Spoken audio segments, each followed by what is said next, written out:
La corrupción provoca un mal que va mucho más allá del daño a las arcas públicas. Por ejemplo, produce una enorme desconfianza en las instituciones, digamos que infecta la vida pública. Y también hace que crezca la antipolítica, cuando nadie cree ya en la honestidad de nadie, pues directamente se encomienda pues a cualquier golfo, ¿no? La corrupción es realmente un problema de salud pública. Nosotros de vez en cuando, y ya lo lamentamos, nos dedicamos a informarles sobre todo sobre asuntos de corrupción que desbordan de la crónica judicial y terminan pues inundando prácticamente todas las escaletas de los informativos y todas las portadas de los periódicos. Es ese momento crítico en el que se produce una enorme desazón entre los lectores, entre los espectadores, entre los oyentes. Quizás no les hemos hablado nunca del perfil psicológico de la corrupción y de eso vamos a ocuparnos ahora con nuestra psicóloga, que es María Jesús Salva-Reyes. ¿Qué tal, María Jesús? ¿Cómo estás? Buenas tardes. Pues muy buenas tardes.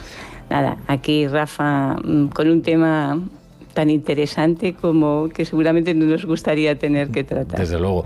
Vamos a decirle a la audiencia que el tema lo has propuesto tú, pero es muy oportuno, porque efectivamente sí. Ahora mismo la crónica de la corrupción se confunde con la crónica política. O sea, hablamos de la corrupción prácticamente durante todo el informativo. Y eso es malo. Eso es malo no solo para las arcas públicas, por lo que supone de asumir que hay gente que está metiendo la mano, sino directamente pues porque los ciudadanos pierden confianza en las instituciones y en quienes las regulan.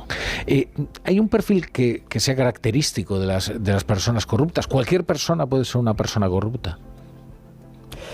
Pues sí que hay un perfil. Hay una serie, digamos, de predisposiciones que hacen más probable que alguien pueda caer en la corrupción. Y básicamente las características son personas que tienen una ambición desmedida. Ojo, Rafa, ambición de poder, de dinero, de riquezas, de ostentación externa, de signos de triunfo. Son personas enormemente inflexibles con los demás, pero con una lasitud con ellas mismas increíbles, ¿no? Es decir, suelen ser muy extremistas, siempre disculpan y justifican lo que ellos hacen, pero además no se sienten culpables por sus conductas llenas de corrupción. Son personas en este aspecto con un egoísmo extremo y con una falta de empatía total. Es decir, solo piensan en sí mismas, se muestran indiferentes e insensibles hacia las circunstancias o dificultades de los demás. Y hay algo que es curioso, Rafa, y es que a veces presentan cierto resentimiento, incluso afán de venganza. Es decir, hay personas que creen que no pudieron disfrutar de ciertos privilegios en alguna etapa de su vida y ahora lo viven como una forma de venganza o restitución a la que piensan que tienen derecho. En el fondo, son personas inseguras e inmaduras que tratan de reafirmarse comprando bienes, poder o todo aquello que son incapaces de conseguir por medios lícitos. Estas personas se consideran además más listas que los demás y son muy manipuladoras. Más listas en el sentido de propiciar las posibilidades que tienen para actuar desde la corrupción y muy manipuladoras para aprovecharse de los sentimientos, de las buenas intenciones y de la ingenuidad de quienes les rodean. Y finalmente, otra característica muy determinante es que no se arrepienten de lo que hacen. Les fastidia mucho cuando les pillan, pero no se arrepienten y son capaces de justificar lo injustificable.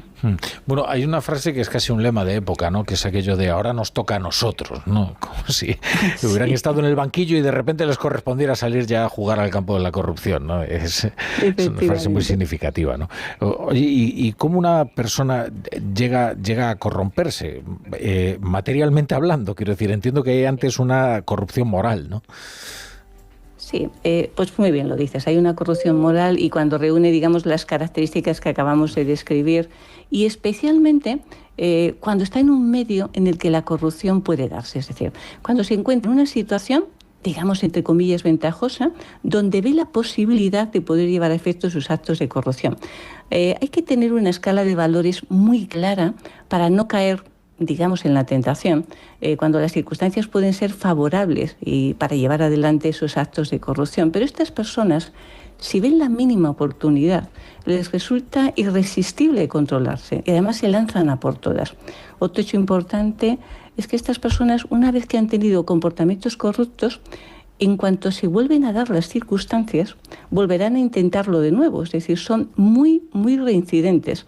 Y lo son especialmente cuando las consecuencias a corto plazo les resultan muy satisfactorias a corto plazo y poco disuasorias las consecuencias que pueden derivarse de sus corrupciones. Claro.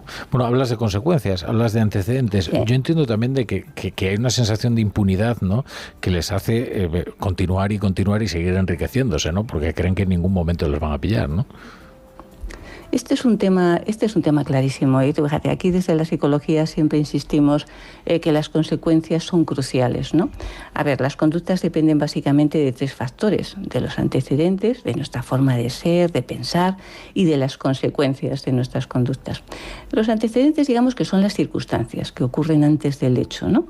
Luego está, cómo nosotros somos, cómo enfocamos la vida, cómo pensamos conforme a nuestra escala de valores y a nuestra manera, digamos, de interpretar y contarnos lo que nos pasa. Y finalmente tenemos esas consecuencias que siguen a nuestras conductas. Fíjate que el cóctel para la corrupción se da cuando la persona carece de valores, de unos principios éticos y es capaz de justificar cualquier actuación por su parte si además, en este sentido, los antecedentes propician el acceso a determinados hechos o circunstancias en las que la persona puede hacer un mal uso del poder, de la información o de la confianza que han depositado en ella otras personas. Y encima, y en esto insistimos mucho y insistes, si encima las consecuencias de sus actos son inexistentes o poco proporcionadas en relación a los hechos que ha cometido, bueno, pues de nuevo la tentación para algunas personas es demasiado alta. Los 3 factores son claves. Siempre ha habido y habrá personas corruptas, pero los actos de corrupción se incrementarán cuando las consecuencias no son suficientemente disuasorias y además cuando su aplicación no es inmediata. Si la persona piensa que le compensa, es lo que decimos, lo va a hacer, lo volverá a hacer. Y cuando tú tienes, por ejemplo, estas personas que trabajamos con ellas en el ámbito de la psicología y intentas de alguna forma que recapaciten, te dicen algo así como, pero yo no voy a llevar una vida de currito, como de un tono absolutamente despreciativo. Yo que he conseguido enriquecerme de esta manera, no me cuentes historias. Esto es desgraciadamente su pensamiento. Es como, claro, lo consideraría ya degradante, ¿no? Porque efectivamente ya han avanzado lo suficiente como para no necesitar curárselo. Oye, y siempre solemos hablar también de un concepto que es la complicidad social, ¿no?, con la corrupción. Que es verdad que en los países donde la corrupción abunda, pues la gente tiene una percepción distinta, ¿no?, de lo que es la corrupción como algo más normal, ¿no? ¿Cómo puede actuar la sociedad para evitar la corrupción? Y también si la corrupción termina también siendo infecciosa, ¿no? Absolutamente, Rafa. Este es un tema clave porque fíjate que estamos en un país donde la corrupción a veces puede estar hasta bien valorada por determinados sectores. Y esto es muy, muy grave. Es decir, ¿cómo podemos actuar? Hombre, pues evidentemente no facilitando los mecanismos que permitan esa corrupción, pero especialmente actuando en lo que sí depende de la sociedad, es decir, siendo más previsora para evitar un exceso de poder o de capacidad de influencia o manipulación, pues en función del cargo, de la posición o de determinadas circunstancias que puedan acontecer. Pero muy especialmente, insistíamos antes, haciendo que las consecuencias sean acordes con el hecho de corrupción.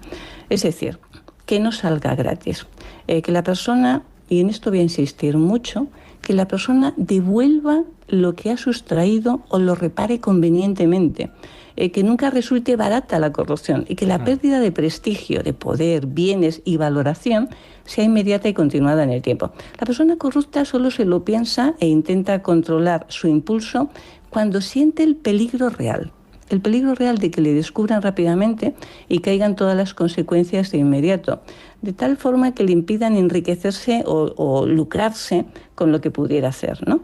Insisto, la sociedad debería velar porque las consecuencias fueran inmediatas, la persona o personas tuvieran que restituir siempre lo que hubieran hecho, porque de lo contrario, con frecuencia pueden pensar, bueno, que si les cogen, el precio que tienen que pagar les compensa. Y a la segunda opción de cómo podemos defendernos también un poco de los corruptos, ¿no?, cuando los tenemos cerca. Fíjate, la realidad es que no es fácil, porque actúan desde la manipulación, incluso desde la seducción, pero también desde el miedo. Y lo importante es estar atentos ante el perfil que presentan, ante las actuaciones que realizan y a la mínima duda activar nuestras alarmas para no caer en sus manipulaciones, denunciar sus prácticas, pero cuidado, deberemos hacerlo con mucha inteligencia emocional, valorando con objetividad la situación, poniendo los hechos en conocimiento de los órganos o instituciones que puedan actuar de inmediato frente a sus prácticas abusivas o corruptas, poniendo hechos, no ideas o pensamientos o dudas que puedas tener. Solamente podemos actuar en función de hechos. Podemos o debemos. Tenemos unos segundos, María Jesús, para una reflexión final. Bien, bueno, vamos a ver. La corrupción puede darse en todos los ámbitos y esferas que impliquen poder, influencia o forma ilícita de enriquecerse. Siempre habrá personas que intenten aprovecharse, por lo que las consecuencias deberán de ser suficientemente disuasorias. Pero finalmente apliquemos la máxima de que no habrá perdón o absolución sin restitución. Muchas gracias, María Jesús, un día más por estar aquí en tu casa, que es La Brújula. Pues un abrazo muy grande y que nos encontremos poca corrupción a nuestro alrededor. Sí.